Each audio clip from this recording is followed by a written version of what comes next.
puder,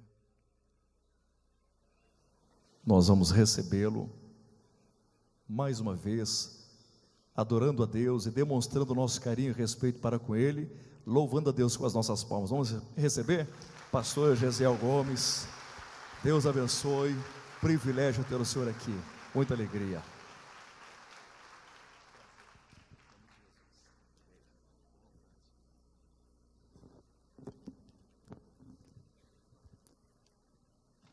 O nome do Senhor continue a merecer a nossa honra, nossa devoção. A pessoa do Senhor continue a merecer a nossa adoração. A glória do Senhor continue a ser a grande expectativa da nossa alma. O triunfo do Senhor continue a ser o grande alvo de cada um de nós. A vitória é nossa pelo sangue de Jesus. A vitória é nossa. Mais uma vez, a vitória é nossa. Antes que se sente, deixe-me com os irmãos tomar mais um minuto para exaltar a majestade do grande, do eterno, do poderoso, do ilimitado, do justo, do santo, do perfeito Deus. Deus grande, Deus sublime, incomparável, inimitável, insondável. Que Deus! Eu quero ainda, antes de ler a palavra do Senhor, glorificar a Jesus Cristo, Rei dos Reis, Senhor dos Senhores, Campeão dos Campeões, General dos Generais. Nunca perdeu uma batalha, nunca deixou o enfermo sem que pudesse curar, nunca encontrou uma pergunta que não pudesse responder, nunca encontrou um problema que não pudesse solucionar, nunca encontrou uma porta fechada que não pudesse abrir, nunca entrou uma montanha que não pudesse transpor. Deus extraordinário, admirável, supremo, a nossa adoração a Ele. Aleluia.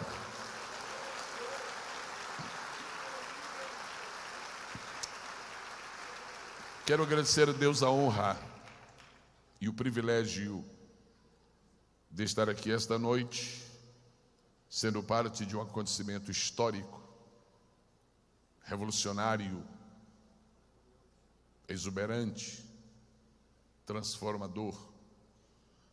Um evento que está fadado a ser uma marca indelével na história desta igreja brasileira, que não pode esquecer nem suas raízes, nem sua destinação. Uma igreja que é pentecostal e não pode sê-lo apenas na teoria e muito menos na tradição. Uma igreja que tem compromissos muito fortes com os três elementos privativos de Deus: o reino, o poder e a glória. Esta noite já vimos e ouvimos, porque fomos participantes da manifestação do Espírito do Senhor aqui. Foi tão lindo, muito lindo. Essa geração nova, esta gente que está entrando na igreja do Senhor, ela precisa saber, entender que nós temos uma herança de fogo, que nós temos um compromisso com o Calvário que não termina em si mesmo, porque nos conduz ao Pentecoste. Eu dizia já lhes faço sentar, porque é justo. Eu vinha do hotel esta noite e me surpreendi grandemente. Eu vou dizer isto publicamente porque foi para mim impactante. E como de hábito, se tem uma pessoa perto de mim, eu tenho que tratar logo de algum assunto referente à Bíblia. Começamos a conversar e estava ao meu lado, ali no transporte, um jovem, um adolescente. E eu fiz uma pergunta da Bíblia e outra, e o rapaz, e comecei a conversar. Eu disse: rapaz, você é bom de Bíblia. Você é da escola dominical? Sou, você é bom. E eu espero que ele esteja aqui. O Lucas está aqui? Está? Você pode vir aqui um minutinho, por favor? Eu não sabia quem é o Lucas. Estou mais à vontade agora porque eu não sabia. Se eu soubesse, aí já era suspeito. Eu fiz uma pergunta, fiz outra. E eu vou dizer de público o que eu disse lá, viu? Eu gostei de você. Você é da escola dominical. Você é da Bíblia. Pastor, agora eu estou sabendo que ele é filho do pastor Jean, da irmã Débora, e neto dos também meus amigos ali. Eu vou dizer de público o que eu te disse lá dentro daquele transporte. Deus te escolheu. E ninguém anulará a escolha de Deus sobre a tua vida. Se ainda houver tempo, por causa da proximidade da volta de Jesus, tu serás uma marca neste continente. Eu não estou falando neste país, estou falando neste continente.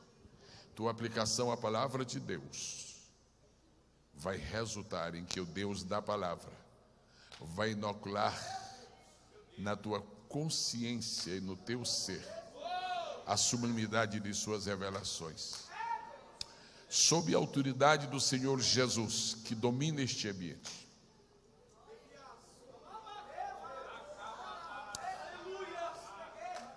com a autoridade do Senhor que recebo, e com o temor do Senhor que preciso sempre ter, eu declaro que a partir desta noite já começa a funcionar na tua mente o espírito de revelação dos mistérios de Deus. Que nenhum sonho humano, que nenhum sonho de vaidade humana anule os propósitos maiores de Deus para com a tua vida.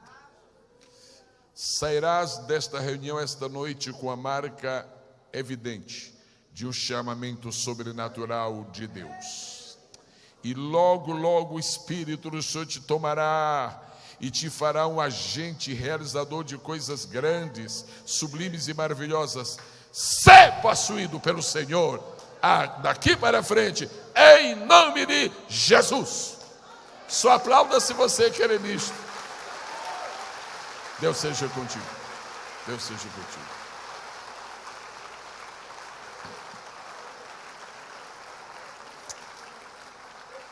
O senhor sabe, pastor Jean, que Deus tem tido imensa misericórdia de mim. Eu nasci no lar cristão. Meu pai foi pastor por 50 anos. Ensinou-me desde cedo, desde muito cedo, a ler primeiro a Bíblia, depois aquilo que se chamava naquela época carta de ABC. Quando eu fui ver a carta de ABC, eu já conhecia o ABC. E aos 5 anos já havia lido o Novo Testamento, aos 7 a Bíblia. E Deus tem sido misericordioso para mim, muito, muito, muito. Eu não desejo absolutamente menos para Ele do que Deus tem dado para mim. Nada menos, senão muito mais, para a glória de Deus. Desça agora que nós vamos ler a palavra, desça sobre nós uma unção de Deus para milagres, para curas, para maravilhas. Onde você estiver agora, sentindo dores no corpo físico e aflições na alma, começa a soprar o refrigério do Senhor sobre este santuário. Nós somos filhos do fogo, filhos do avivamento, filhos da glória do Senhor. Comece a sentir este calor dentro de seu corpo como sinal, como evidência de que algo profundo, profundo, profundo está sendo realizado por Deus. Você veio aqui porque você ama a Deus. Você está aqui porque você tem um compromisso com Ele. Deus está envolvendo você numa atmosfera de unção, de poder e de glória. Receba o que precisa, receba o que deseja e receba o que está determinado por Deus para você nesta noite. Com as mãos levantadas, glorifique ao Senhor. Não aplauda agora, só glorifique com os lábios, glorifique, glorifique. E enquanto sua mão estiver levantada, a sua pequena mão vai alcançar a grande mão dele que desceu, que desceu, que desceu, que desceu e que está aqui para disponibilizar a bênção do Senhor. Aleluia. Vamos falar a palavra aleluia só 5 vezes, em ordem crescente de volume, de altura de volume. Nós vamos lá. Aleluia. 2 vezes agora. 3, 4. Se prepara, Joinville, para escutar a 5ª vez. 5ª vez. Aleluia. Abra sua Bíblia comigo, por favor. Muito obrigado, pastor Alexandre, pela gentileza, pelo cavalheirismo, pelo espírito tão generoso e bom. Eu quero ler uma palavra com o povo de Deus, extremamente conhecida, profundamente popular, e que já serviu de tema para, no mínimo, uns 30 milhões de sermões nestes 2000 anos de igreja. Vamos ler. Evangelho de Jesus Cristo, conforme escreveu o evangelista Mateus, capítulo de número 13, por favor. Eu lhe dou a minha palavra de honra, lhe prometo com toda a segurança, você vai sentar daqui a pouquinho e eu vou pregar em pé. Fique tranquilo. Mateus capítulo 13, só quem encontrou, por favor, dizer amém. Fique olhando para o texto que nós vamos ler, mas só vamos ler depois que eu lhe der uma informação, porque depois que eu ler eu não vou mais. Você ama a Deus apaixonadamente, sim ou não? Sim ou não? Apaixonadamente. Essa é uma das razões porque o diabo tem uma inveja louca de você, porque o diabo não consegue amar a Deus e você não consegue deixar de amar. O diabo não consegue ser abençoado por Deus e Deus não consegue deixar de abençoar você. É claro que ele vai ter ciúme de você. E daí? Pode escrever um livro assim com esse título. O diabo tem ciúme de mim. E daí? Quando eu escrever, me fale que eu compro. 3 segredos da igreja que subirá no arrebatamento. 3 segredos da igreja que subirá no arrebatamento. Quantos creem aqui no arrebatamento? Digam, eu creio. Ele é para daqui a 1 milhão de anos ou um pouco mais perto? Ele pode acontecer a qualquer momento. Qualquer momento. Só faltam 2 sinais, né? Só 2 para a volta de Jesus. Somente 2. Um é um sinal evidente mesmo, é a evangelização. O outro é que uma oração de Jesus não foi respondida ainda e precisa ser respondida para que todos sejam um. Alguma coisa vai acontecer antes que Jesus venha e todas as muralhas serão destruídas. E todas as barreiras ruirão, porque a glória do Senhor Jesus acontecerá. Eu estava dizendo para o Lucas, Jesus é assim, maravilhoso. Tudo que ele faz pela primeira vez, porque ele está de olho na última. Guarda isso para você. Como não faz parte da mensagem, eu digo para você em pé. Tudo que Jesus fez pela primeira vez aqui na terra, ele estava de olho na última. O primeiro milagre que ele realizou foi de transformação. Por quê? Porque o último também vai ser de transformação. Ele transformou água em vinho e começou os seus sinais. E a última coisa que ele vai fazer com a raça humana, a parte da igreja, será, diz a Bíblia, e nós seremos transformados. Amém. Em Atos 2, quando a igreja começou, há 3 coisas que aconteceram na igreja primitiva em Jerusalém no dia de Pentecostes. No dia da volta de Jesus, essas 3 coisas têm que acontecer outra vez. Porque no dia que Jesus nasceu, ele foi posto deitado. E como tem que haver sempre uma relação entre princípio e fim, ele teve que morrer e ser sepultado para poder ficar deitado numa tumba. E no dia de Pentecoste, há 3 segredos da igreja. O primeiro segredo, estavam todos reunidos. Isto fala da união da igreja. No dia de Pentecoste, todos foram cheios do Espírito Santo. E está dizendo que o avivamento tem que soprar no mundo e queiramos ou não queiramos, vai irromper mesmo esse incêndio. E terceiro, no dia de Pentecoste havia pessoas de 14 nacionalidades, 7 mais 7. Então a plenitude de Deus na evangelização mundial. Se você acredita nisso, por favor, dizer amém. Amém. Capítulo 13, verso 1 de Mateus. Desculpe, irmãos, verso 3. E falou-lhes de muitas coisas por parábolas, dizendo: eis que o semeador saiu a semear. Eu vou pedir a gentileza ao povo de Deus de repetir o mesmo texto. 1, 2, 3.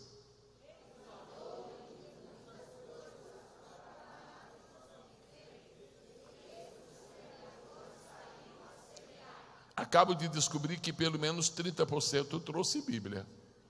Vamos ver se mais pessoas conseguiram Bíblia. Leia novamente o mesmo versículo, por favor. 13 e 3 de Mateus.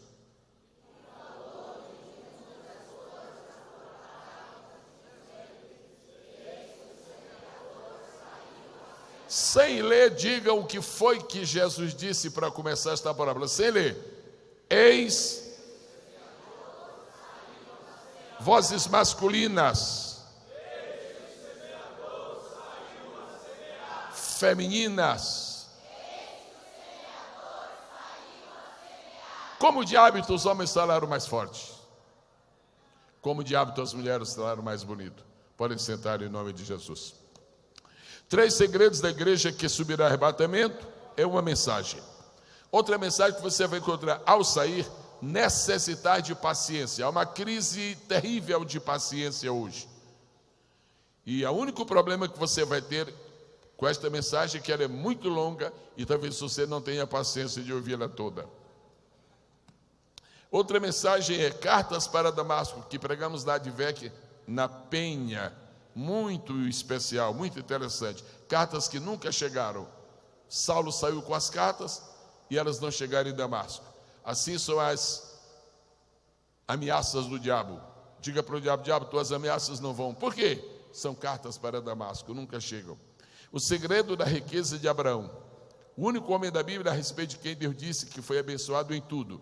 Todo mundo hoje é abençoado, diz assim: está tudo bem em casa, só que tem um menino assim. Está tudo bem em casa, só que. Abraão não tinha esse só que. Um dia Deus me deu o conhecimento de que atrás de cada crente tem um demônio. Atrás, fica tranquilo que é atrás. Atrás de cada crente tem um demônio com a fita métrica. Uma fita métrica. O que você está medindo aí? Está medindo? Estou medindo tuas falhas. Estou medindo tuas fragilidades. E tem muito que medir geralmente. Mas na nossa frente tem um anjo. Aí sim, um anjo medindo. O que você está medindo? Estou medindo as promessas de Deus para ti. Ouça esta mensagem: estendendo a linha de medir.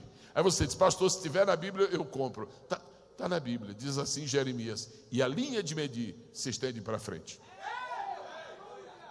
E mais esta aqui: fontes superiores e fontes inferiores. O Deus que nos batiza com o Espírito Santo também nos dá a chave quando a gente crê que já pôs no envelope. Muito bem. Fontes superiores e fontes inferiores. Deixa eu ver isso aqui. Quando os reis choram pelos profetas, não compre esta mensagem, por favor, se você sofre do coração, porque pode ter um ataque. Ela é muito forte, ela é muito pesada. Quando os reis choram pelos profetas. Reis não têm mensagens para profetas. Profetas é que têm mensagens para reis. Eliseu não foi ao rei Joás para ouvir os conselhos dele. Joás foi à casa de Eliseu para ouvir o que é que Deus ia falar. E finalmente, a bagagem de Jacó, conhecida que só, abençoada que só. O que é que você acha que estava no coração de Jesus? Quando ele reuniu a multidão e disse assim: eis que o semeador saiu a semear. O que é que você acha que estava na mente dele? O que você acha que passava e passeava pela mente do Filho de Deus quando ele começou um grande sermão com estas palavras: eis que o semeador saiu a semear? Primeiro pensamento que você pode ter, e eu também já tive este pensamento, é que Jesus estava se lembrando e reportando-se aos semeadores da sua época. Sempre houve semeadores no mundo, semeadores, lavradores, agricultores, viticultores, etc. Sempre houve e sempre haverá necessidade deles. Se não se semeia, não se colhe. Se não se colhe, não se tem nada. Se não se tem nada, não se vai poder preservar coisa alguma. Mas certamente não era isto que Jesus tem em mente, porque o evangelista, assim, ele começou a falar por parábolas. E se Jesus está falando por parábolas, o assunto dele não era com aqueles semeadores. Nós aprendemos, na escola dominical principalmente, que quando Jesus disse o semeador saiu a semear, ele estava se referindo a nós mesmos, nós pregadores, nós anunciadores do reino, da palavra, nós testemunhas, nós somos semeadores. Será que era isto mesmo que estava passando pela mente de Jesus? Mas é possível que você tenha ouvido alguém dizer alguma vez que quando Jesus disse o semeador saiu a semear, ele estava se referindo a si mesmo, porque ele, segundo nós entendemos, é o grande semeador. Ele é o semeador, ele veio à terra semear, porque ele disse que a semente é a palavra de Deus, então ele é o grande semeador. Mas desde que pus o meu coração, ele se inclinou em uma preparação para esta reunião desta noite, não saiu da minha mente este texto, e eu lhes falo sobre ele conforme o Espírito esteja me concedendo e dirigindo. E eu queria sugerir-lhe que quando você tiver alguma dúvida a respeito de Jesus, não feche a Bíblia, continue com a Bíblia aberta. O único livro que tira dúvidas do nosso coração e da nossa mente a respeito de Jesus é a Bíblia, porque a Bíblia é quem fala sobre Jesus. Agora nós vamos fazer o seguinte: quando Jesus fizer alguma coisa, quando ele disser alguma coisa em Mateus, e você não entender bem, vê se você encontra a resposta em Marcos. É por isso que temos 4 evangelhos. Mas se você ler Mateus e Marcos e encontrar declarações de Jesus que você não entenda, não desista. Lucas pode ter a resposta. Mas se acontecer que você vá a Mateus, a Marcos e Lucas, você não encontra a resposta de Jesus, tem compaixão de mim. O que é isto? E esta noite eu queria lhe sugerir que a explicação destas palavras, eis que o semeador saiu a semear, elas estão bem claras quando Jesus está se preparando para fazer o último sermão. Este sermão aqui é um dos primeiros, e ele fala no princípio, mas ele explica no fim. E em Mateus capítulo 13, ele diz assim: eis que o semeador saiu a semear. E em São João capítulo 15, ele responde a grande pergunta: Jesus querido, quem é na verdade o semeador, o agricultor, o lavrador? Ele disse, dá uma olhada em São João capítulo 15, verso 1. São João 15, verso 1 é também, além dos outros propósitos que tem, é também uma resposta a esta pergunta. Falem após mim, por favor. Eu sou a videira verdadeira, e meu pai é, completem, o lavrador. Lavrador é semeador, semeador é agricultor. Em alguma versão por aí não tem nem lavrador, nem semeador, nem agricultor, mas vai ter viticultor, que é especialmente o agricultor de vides. Muito bem, estamos partindo do princípio de que Jesus explica em João o que ele falou em Mateus. O semeador saiu a semear. Agora esse semeador é meu pai. E o meu propósito esta noite, segundo recebido do Senhor, é lhes trazer uma visão panorâmica, não tão extensa, mas espero que clara, uma visão de Deus como semeador. Nós já ouvimos inúmeras mensagens de Deus como juiz, de Deus como rei, de Deus como Senhor, de Deus como pastor de Israel, de Deus como Senhor dos exércitos, de Deus como comandante, de Deus como soberano, de Deus como criador. Nós já vimos, mas esta noite eu queria pedir que você focalizasse sua mente nesta concepção bíblica, escriturística, de Deus como agricultor, de Deus como semeador, de Deus como plantador. É bom esclarecer algumas coisas que, embora sejam do conhecimento da imensa maioria, mas por amor a 4 ou 5, 6 ou 7, 8 ou 9, 10 ou 12 que são mais jovens na fé, sempre merece uma explicação menos profunda. E eu queria lhes lembrar esta noite, precisamente isto. Quando nós estamos estudando a palavra de Deus, nós devemos procurar entendê-la à luz da maneira como ela foi escrita. A Bíblia foi escrita sobre a iluminação, sobre a inspiração e sobre a revelação do Espírito Santo. Ela só pode ser bem entendida com a iluminação e com a revelação e com a inspiração do Espírito Santo. Quando nós ouvimos uma mensagem e ela não satisfaz completamente o nosso espírito, certamente é porque faltou ou iluminação, ou revelação, ou inspiração. Nós temos ouvido muitas vezes belíssimas mensagens, muito bem inspiradas e até muito bem iluminadas, mas a pessoa está dizendo, só faltou um toquezinho de revelação.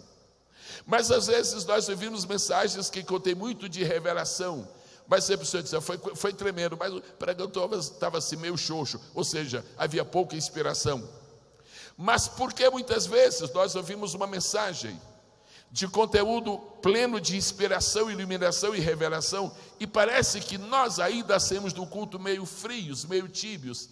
É porque os escritores da Bíblia precisaram de iluminação, inspiração e revelação. Os pregadores da Bíblia precisam de inspiração, iluminação e revelação. Mas eu queria dizer uma coisa particularmente para você: quando você vem a um culto, quando você vem a palavra de Deus, não venha totalmente vazio. Traga um pouco de inspiração para ouvir a palavra. Traga um pouco de iluminação para ouvir a palavra.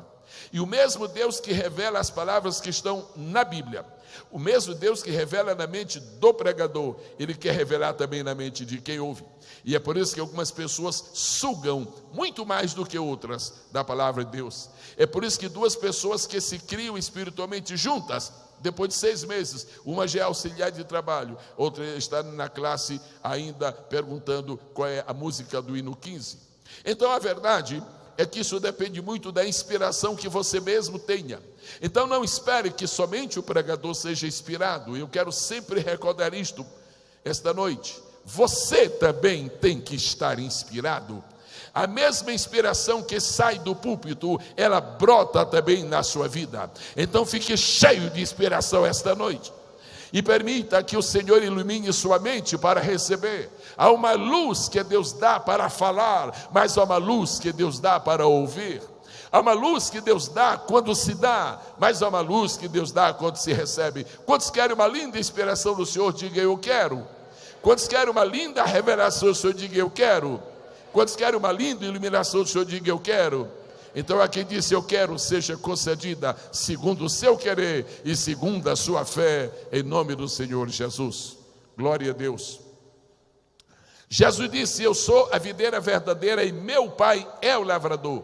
Eu falei para vocês em Mateus que o semeador saiu a semear. Agora eu estou explicando neste sermão quase final que o semeador é meu Pai. E você e eu vamos perguntar agora: como é que Deus é semeador? Senhoras e senhores, obreiros, amados irmãos em Cristo, os anjos já tiveram muitos sustos com Deus. Anjos tiveram sustos imensos com Deus. Os anjos já tiveram um momento de pasmo diante de Deus, porque eles foram criados no mundo espiritual. No mundo espiritual o anjo é expert. No mundo espiritual o anjo entende as coisas sem dificuldade nenhuma. Agora no mundo natural o anjo tem dificuldade de entender certas coisas. Por exemplo, quando Deus criou a terra, quando Deus criou o homem, Deus pôs coisas, tantas coisas que não havia no mundo espiritual, que os anjos, mas o que é isso? E eu estou imaginando essa noite um anjo olhando para o outro assim. Por exemplo, uma coisa que os anjos não conheciam, nem sabiam que era semente. Vocês sabem que não existe semente no céu. Semente foi uma coisa que Deus inventou, que Deus criou, que Deus estabeleceu aqui para a terra. O céu não precisa de semente. Sabe por quê? Só precisa de semente onde se planta. Só precisa se plantar onde se colhe. Só se colhe quando tem esperança. Se no céu não tem esperança, como é que vai plantar? Se não tem colheita, para que plantar? E se não se planta, para que vai esperar a colheita? Não, no céu não tem nada de plantar e esperar colher. No céu não tem nada de plantar para depois nascer. No céu tudo é perfeito. No céu tudo está à mão. Você não tem que pedir nada no céu. Você não tem nem que perguntar nada para Deus no céu. Deus, como é que é isso? Não, nem isso precisa. Mas como eu vou ser onisciente no céu? Não, é só você olhar para o rosto de Jesus assim. Você olhou para o rosto dele de glória, olhou. O seu olhar é a pergunta, o olhar dele é a resposta. Você já sabe, você já sabe, você já sabe, você já sabe o que você quiser. A universidade do céu não está num trono, quer dizer, não está numa cátedra. A universidade do céu não está numa sala. A universidade do céu está no rosto do Salvador Jesus. A sabedoria do céu se concentra no rosto do amado Filho de Deus. Colossenses 2:2, em quem estão escondidos todos os tesouros da sabedoria e da ciência. A Ele a nossa adoração com o Espírito, o nosso louvor com a boca e o nosso aplauso com as mãos.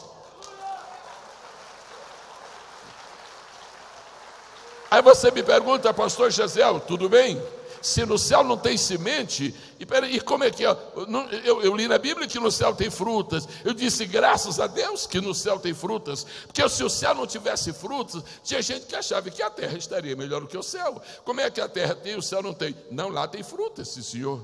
Agora eu não estou garantindo que você vai encontrar banana, eu não estou garantindo que você vai encontrar morango. As de lá devem ser infinitamente superiores às de cá. Só que tem uma coisa, quando você vai a algum pomar, quando você vai a algum pomar e você chega a uma fruteira, você estende a mão e você puxa, você tira aquela fruta. Acabou-se. Agora você tem que esperar um novo processo de reprodução futura daquela fruta. Isto é aqui embaixo.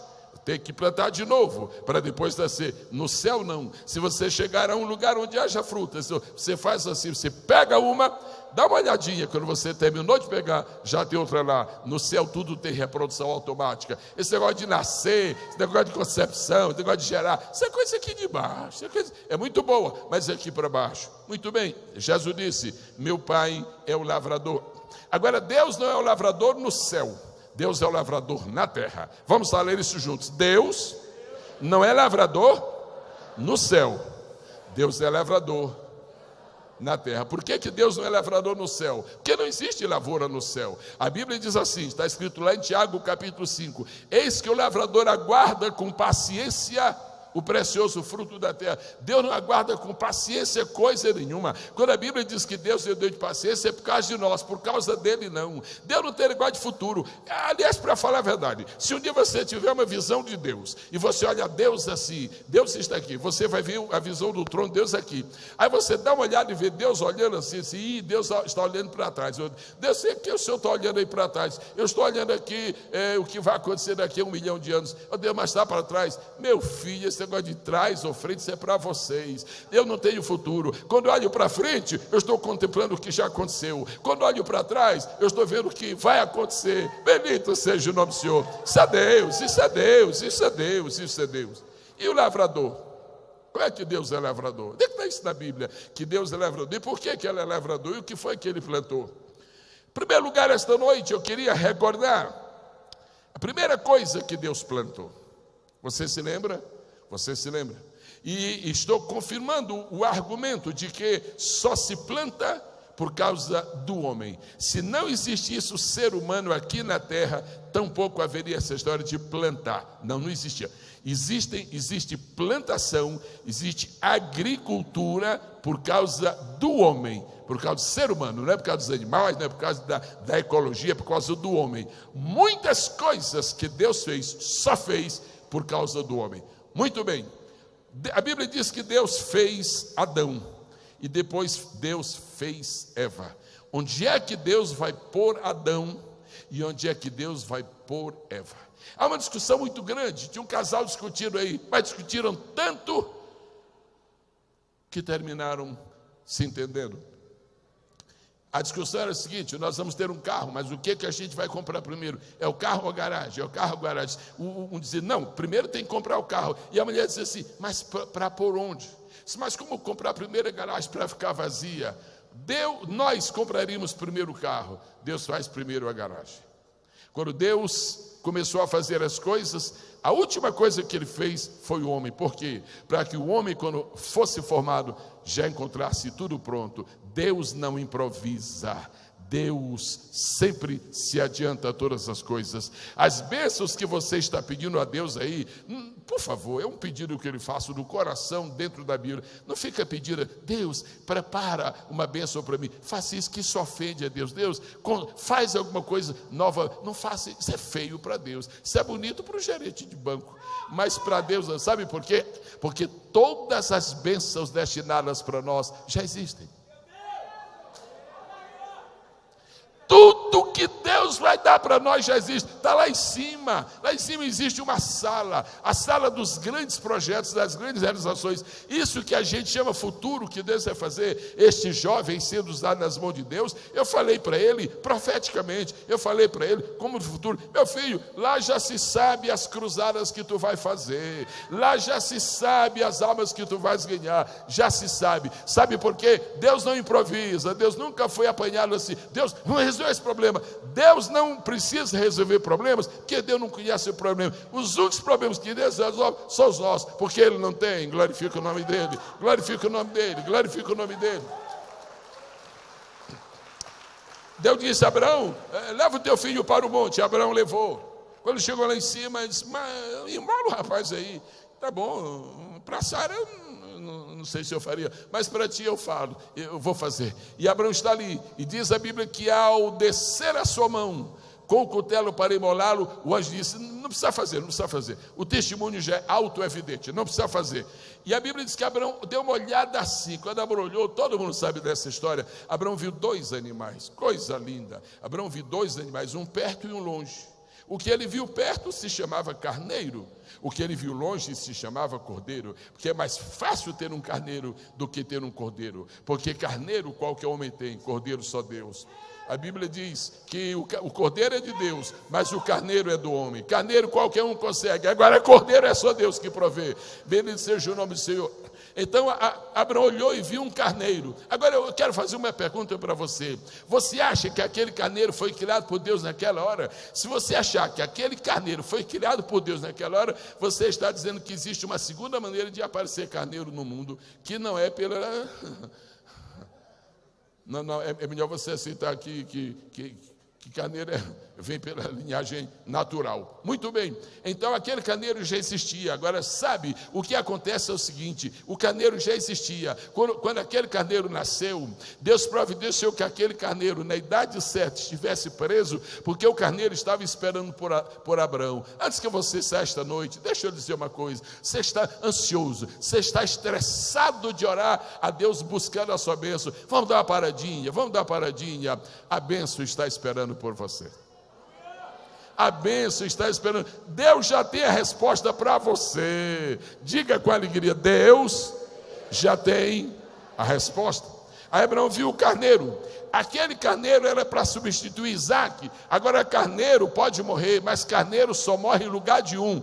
Só que lá na frente o cordeiro, aquele cordeiro morre em lugar de todos, morre em favor de todos. E ele viu aquele cordeiro de longe. Por isso que Jesus disse, lá em São João capítulo 8, ele disse assim, Abraão viu o meu dia e se alegrou. Bendito seja o nome do Senhor. E o plantar. Aí Deus disse, Adão, Eva, como vocês são fruto da minha mão, essas estrelas que estão aí eu criei com minha voz. Tudo que vocês estão encontrando ao redor, esses animais todos, eu criei com minha palavra. Agora vocês, eu criei com a minha mão.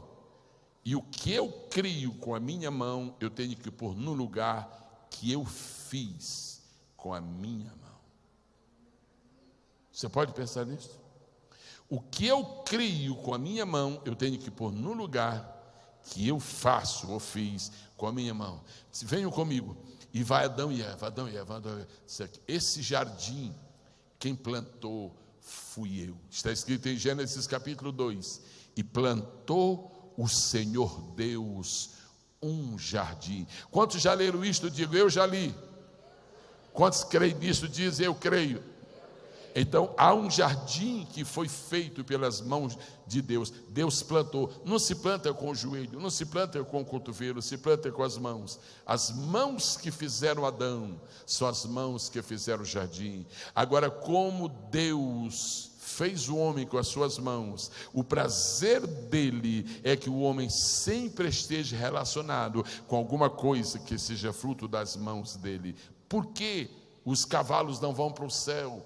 Porque os cavalos não foram criados pela mão de Deus. Porque as bestas feras aí não vão para o céu, porque não foram criadas com a mão de Deus. Porque os monstros marinhos não vão para o céu, porque não foram criados com a mão de Deus. E por que nós vamos? Porque em Adão nós somos criados pela mão de Deus. E a Bíblia diz que lá em cima o céu também foi criado pelas mãos de Deus. Aleluia! Quem pode glorificar esta noite o nome do Senhor? Então Deus é o semeador. Agora veja que coisa bonita, pastor Jean. É simples, eu estou falando coisas aqui elementares, mas é bom lembrar isto. Olha que coisa linda aqui, Jesus dizendo assim, diga comigo, eis que o semeador, qual é a palavra seguinte? Mais uma vez, mais forte.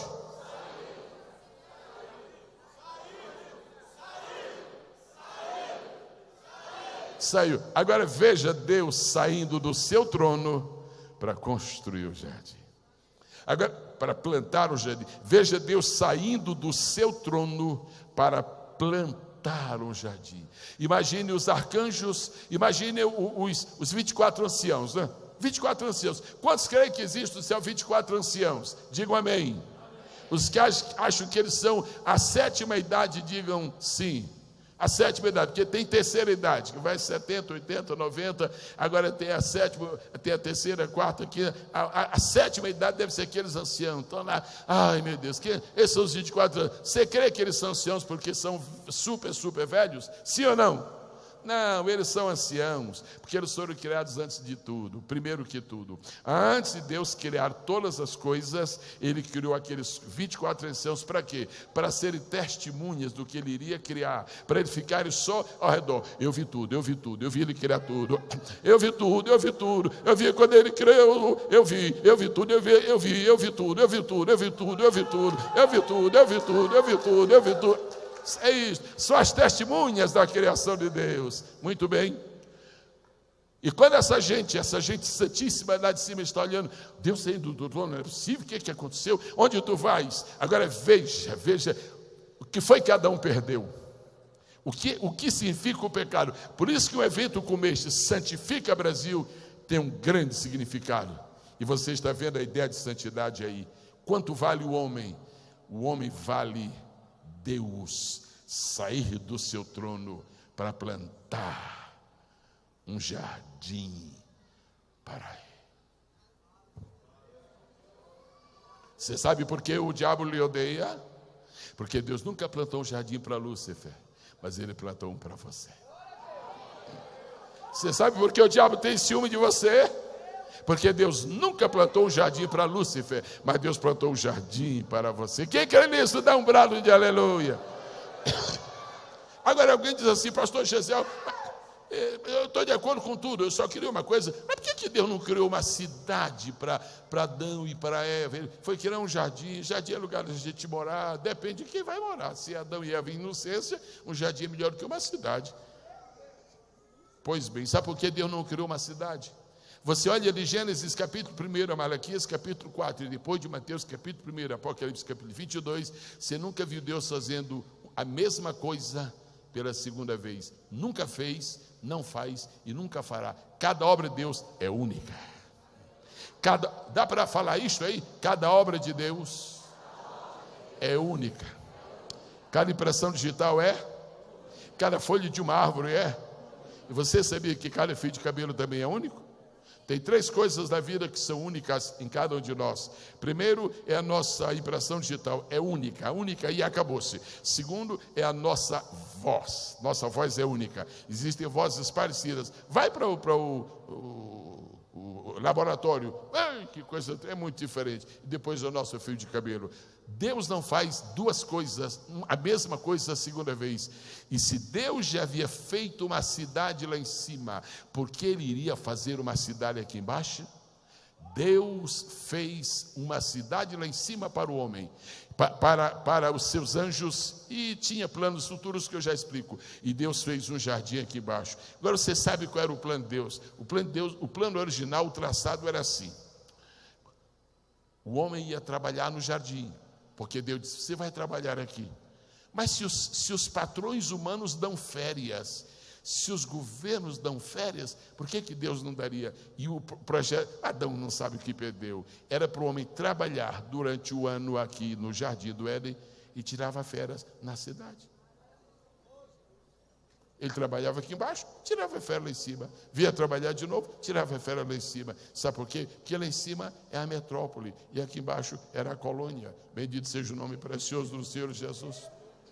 Deus plantou. E quando Jesus disse, eis que o semeador saiu a semear, o que está na mente de Jesus? O momento em que Deus sai do seu trono. Se você não tem ideia, meu pai é o lavrador, primeira agricultura dele foi esta, primeira plantação dele foi esta, ele saiu do seu trono e plantou um jardim. Só um detalhe, porque eu vou passar agora a segunda plantação de Deus, mas um pequeno, grande detalhe, o jardim, Deus capricha em tudo. E se Deus capricha em tudo, por que não havia de caprichar no jardim? E Deus fez assim, Deus pôs o jardim na direção do oriente, ou seja, na direção que o sol nasce.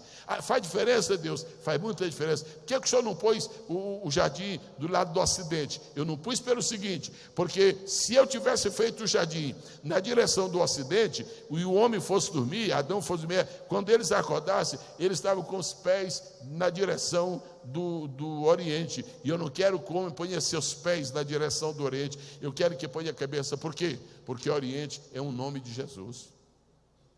Está escrito lá em Lucas capítulo 1, verso 73, do oriente o alto nos visitou. Bendito seja o nome do Senhor Jesus.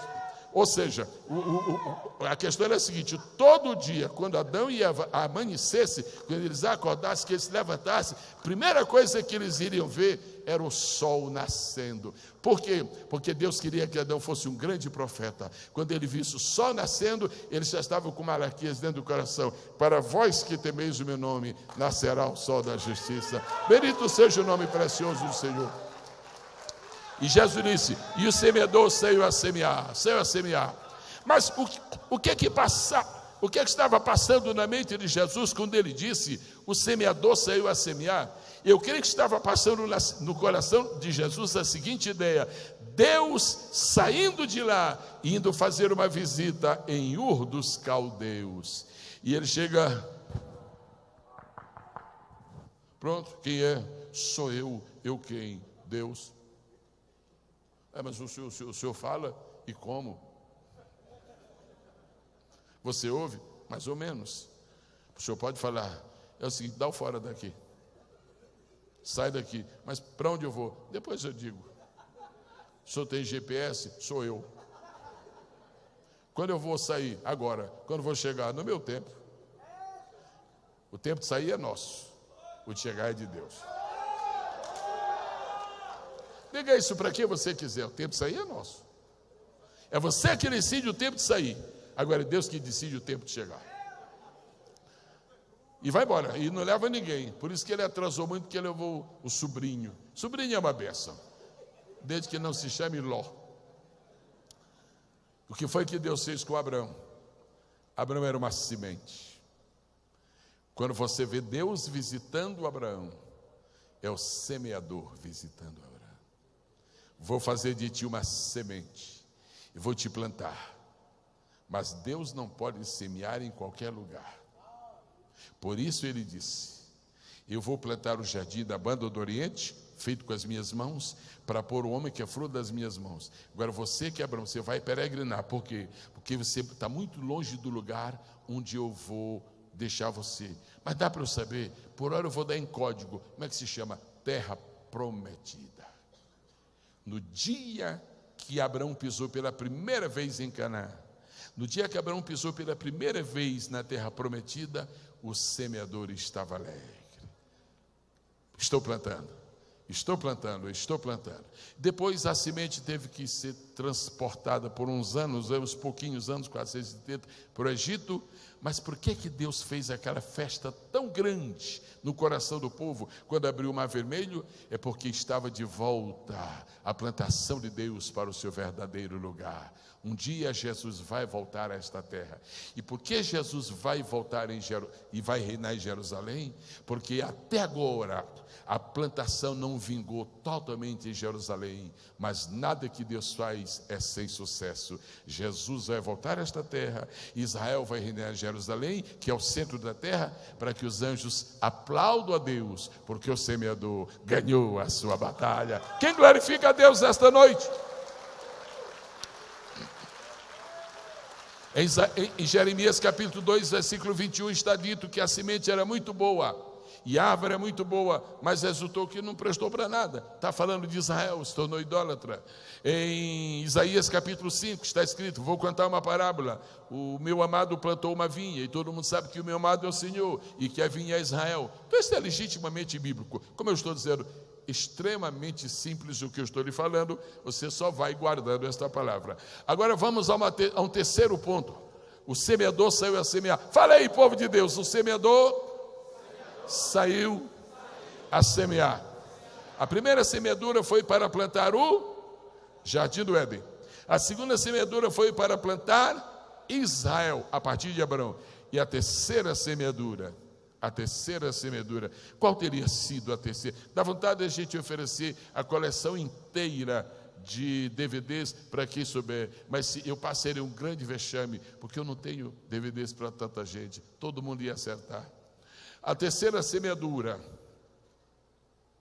foi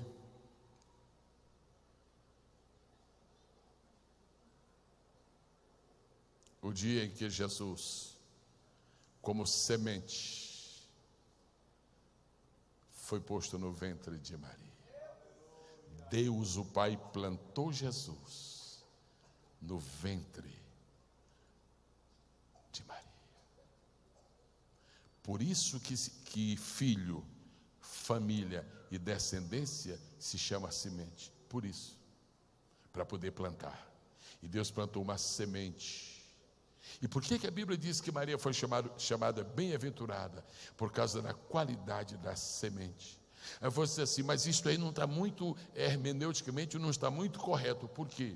Porque a Bíblia diz que a semente é a palavra de Deus. O senhor está falando agora a semente de Jesus. Ô meu querido, eu respeito, porque o senhor tem 3 dias de crente. A Bíblia Sagrada diz, em Apocalipse capítulo 19, o seguinte: o nome pelo qual se chama é Palavra de Deus. A única diferença que existe entre a Bíblia e Jesus, única, é que Jesus é a palavra viva e a Bíblia é a palavra escrita. Mas tudo que a escrita faz, a viva também faz. A escrita funciona embaixo, a viva funciona em cima. A escrita é de papel e a viva é espírito e verdade. E quando sair da terra, não tem mais de papel, só vai ter eterna e gloriosa. Jesus é a semente. A terceira semente que o semeador semeou foi exatamente esta semente santíssima. Agora, nasceu o Senhor, brotou. Agora, como é que eu vou encontrar um argumento bíblico para provar que Deus plantou Jesus no ventre de Maria? E deu certo, e Jesus nasceu, mas como? Aí volto para São João capítulo 15, e disse assim, olha, eu sou a videira verdadeira. Não somente foi Deus que plantou, como você sabe até que tipo de semente ele plantou. Eu sou a videira verdadeira e meu pai é o lavrador. Agora você sabe porque foi que o primeiro milagre que Jesus fez foi transformar água em vinho, para homenagear o tipo de semente que ele próprio era. O vinho da eternidade, o vinho santíssimo, o vinho que não perece, o vinho eterno e maravilhoso. Primeira semente, primeira coisa que Deus plantou, o Jardim do Éden. Segunda coisa que Deus plantou, Israel. Terceira coisa que Deus plantou, terceiro elemento, para não chamar Jesus de coisa, terceiro elemento que Deus plantou, Jesus no coração de Maria. E para concluir, a quarta semente que Deus plantou, que foi que Deus plantou em quarto lugar. O pregador, ele precisa sempre, qualquer que seja o assunto que ele fale, qualquer que seja o tema que ele escolha, qualquer que seja a sua temática, ele tem sempre que optar por um princípio. É que você tem que envolver as pessoas na sua mensagem, senão fica uma barreira entre um e outro. E eu quero agora pôr você dentro desta mensagem. Você não é a primeira plantação de Deus, porque você não é o Jardim do Éden, eu muito menos. Você não é a segunda plantação, porque você não é Israel. Você não é a terceira plantação de Deus, porque você não é Jesus. Agora você é a quarta plantação de Deus, porque a Bíblia diz que Deus nos planta em Jesus. Jesus diz assim, estai, é que a Bíblia diz, estai em mim. Está em mim, eu sou a videira e vós sois as varas, e aquele que está em mim, esse vai dar muito fruto, aleluia. Agora escute, você está tão guarde bem isto: você está tão plantado em Jesus quanto o jardim do Éden estava plantado na terra.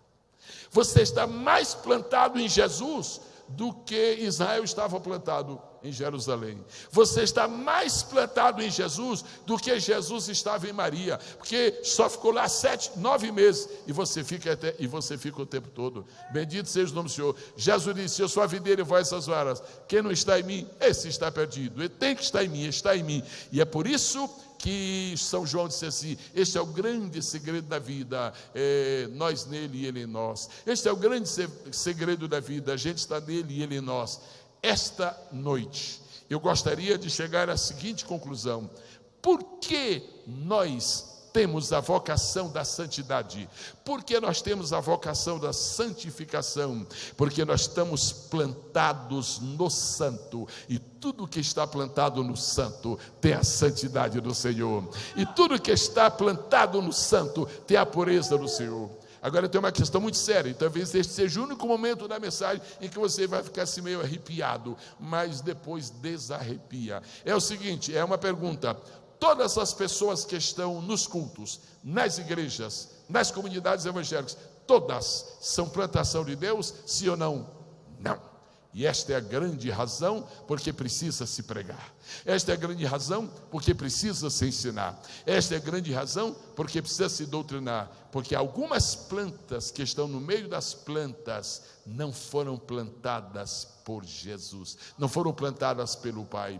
Há 2 palavras muito sérias sobre isto. Primeira, Jesus tratou uma parábola que se chama a parábola do trigo e do joio. Seria muito bom que na igreja não houvesse joio, mas tem joio, porque a Bíblia diz, Jesus falou que onde há o trigo também aparece o joio. Agora, a segunda coisa que Jesus disse, para garantir que no meio do povo de Deus pode aparecer alguma pessoa que não seja plantada por Deus, a Bíblia diz assim: Jesus falou, toda planta que meu Pai Celestial não plantou, algumas plantas, não foi Jesus que plantou, pessoas que estão na casa de Deus, mas na verdade não foram convertidas, pessoas que estão na casa de Deus, mas que na verdade não nasceram de novo, pessoas que estão na casa de Deus, mas na verdade não foram transformadas em nada, são plantas, mas não são plantas plantadas pelo semeador. O semeador saiu a semear a semente boa, o semeador saiu a semear a semente pura, o semeador saiu a semear semente maravilhosa.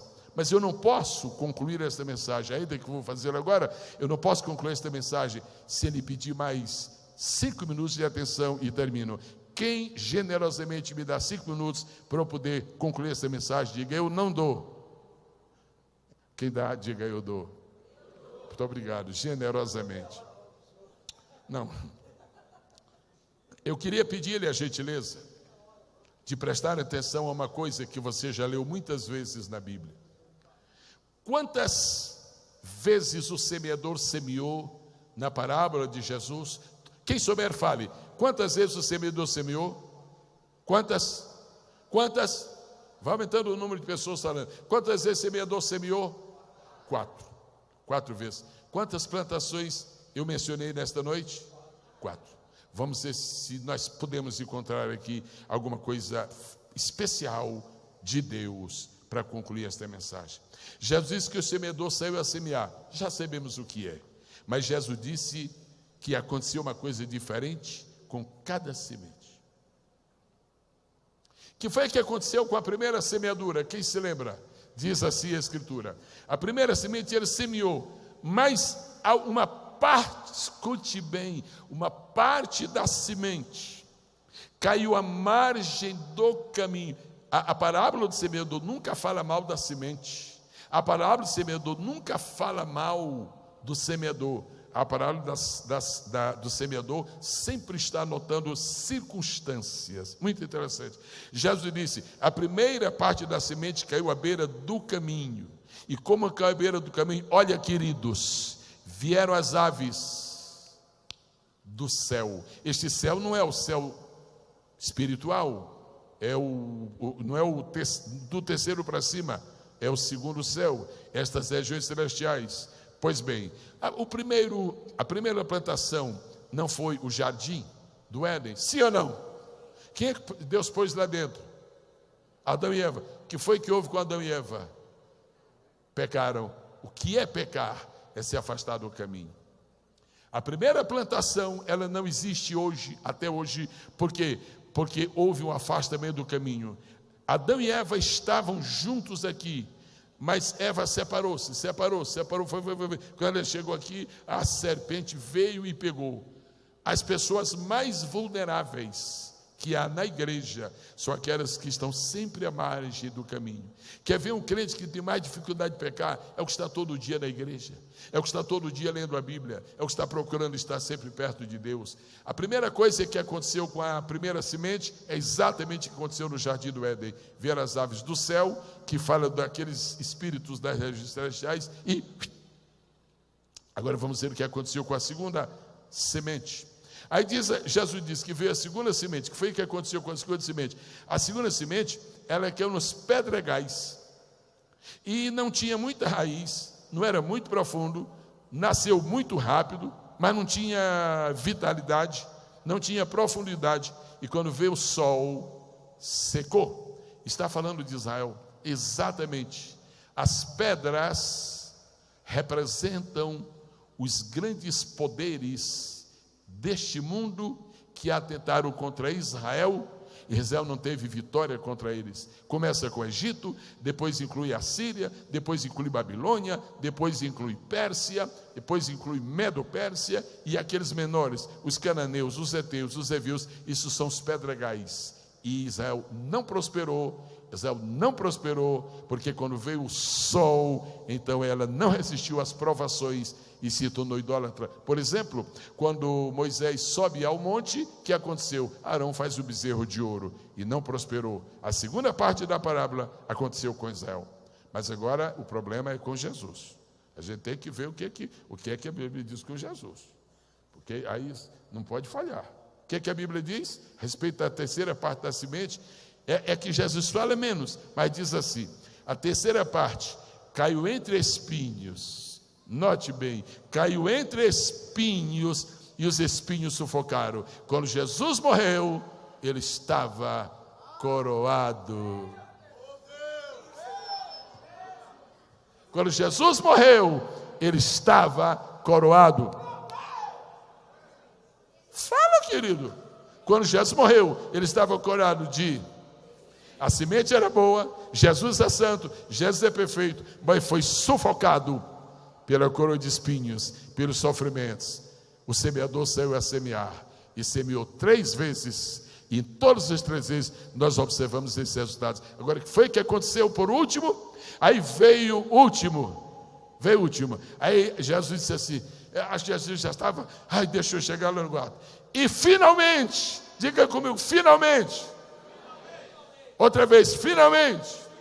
O semeador semeou pela 4ª vez, e a semente caiu em boa terra.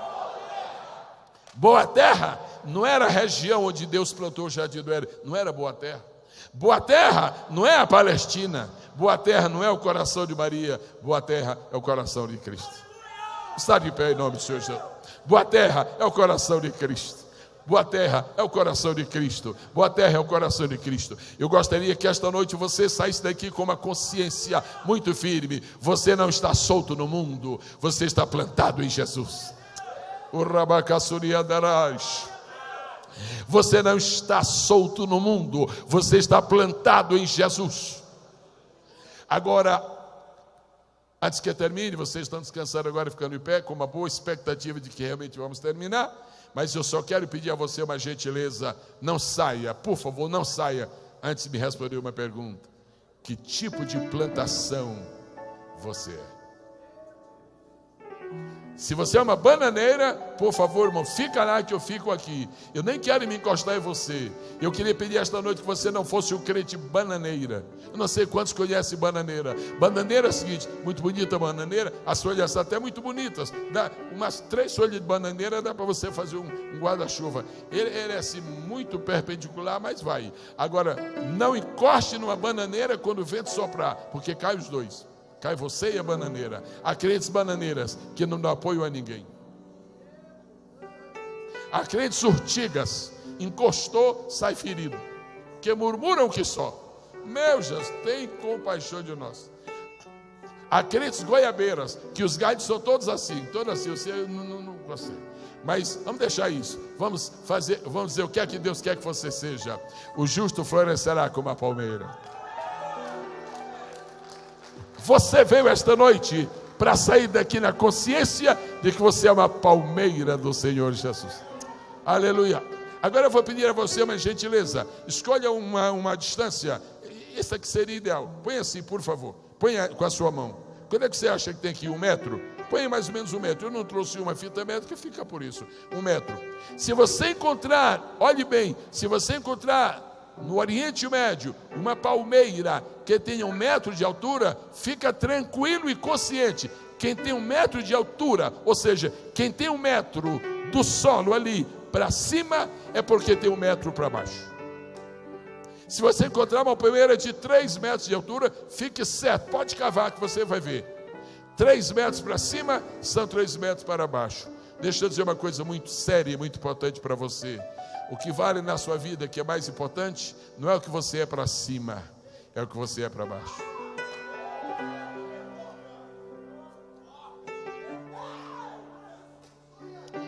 Essa parte visível da árvore, ela só vale se a parte invisível for forte.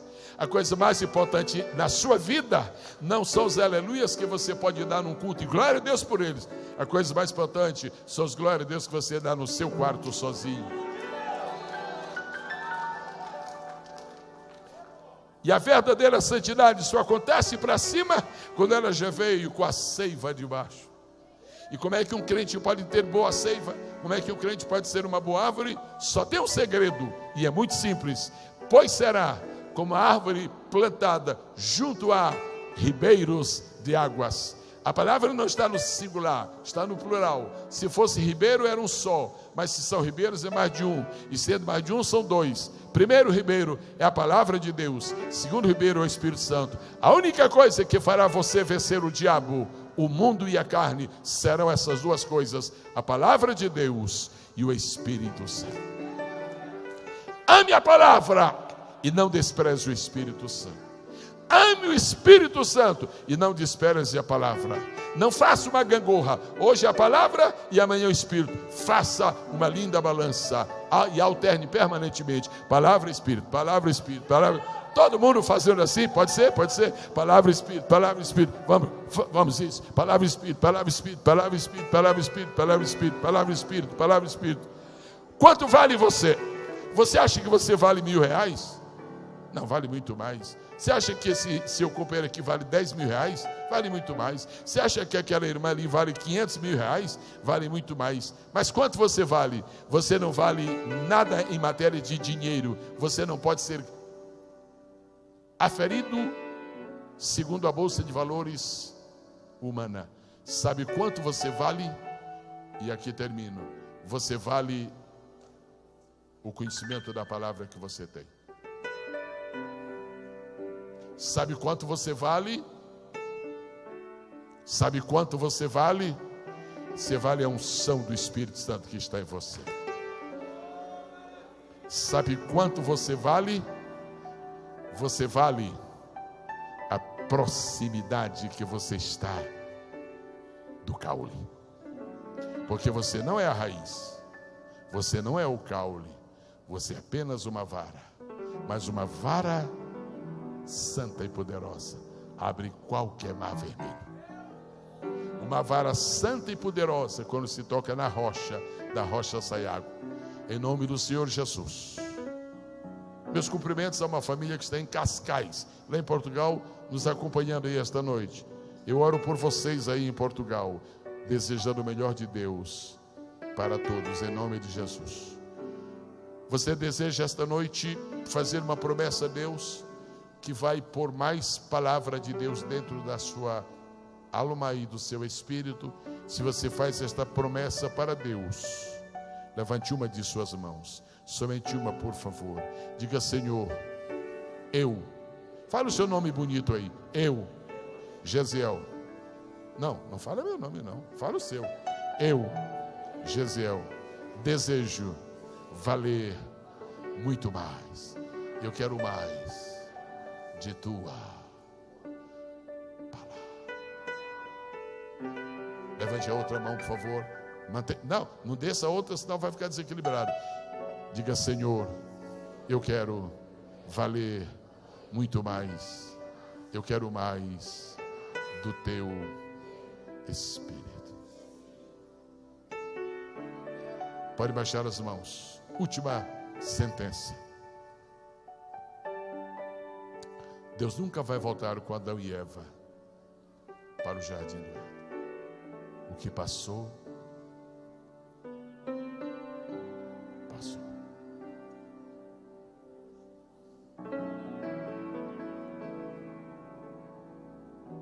Jesus nunca vai voltar a esta terra outra vez para nascer, porque a plantação é única. Maria nunca vai ser condecorada sobrenaturalmente por coisa alguma. Mas nós, que somos a quarta plantação de Deus, um dia chegaremos ao céu. O grande trabalho de Jesus, morrer por nós e se tornar o ventre espiritual dentro do qual nós somos plantados. Esse trabalho não é do seu corpo. O trabalho do seu corpo ele fez no Calvário. Esse trabalho que ele está fazendo por nós hoje não é do seu corpo, é da sua alma. Isaías 53 diz assim: o trabalho da sua alma ele verá. É você. É você. Nós somos o trabalho da alma do Senhor e ficará satisfeito. Demos as mãos todos, por favor. Você sabe a razão maior porque o diabo não quer que as igrejas se unam? Você sabe a razão maior porque o diabo atiça os pastores para guerrearem uns contra os outros?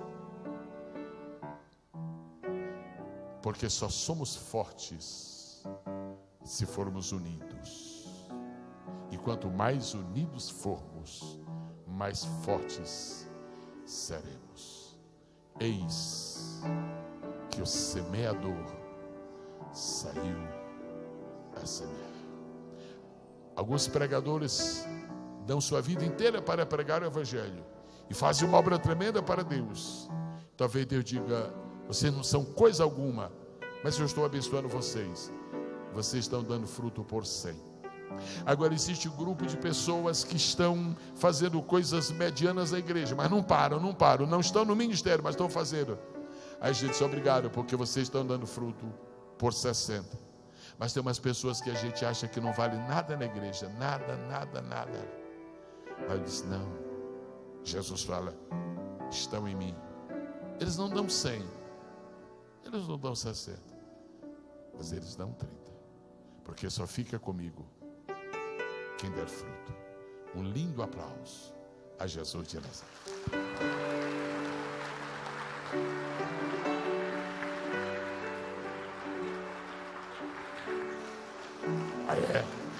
Atenção, podem ficar nesta posição.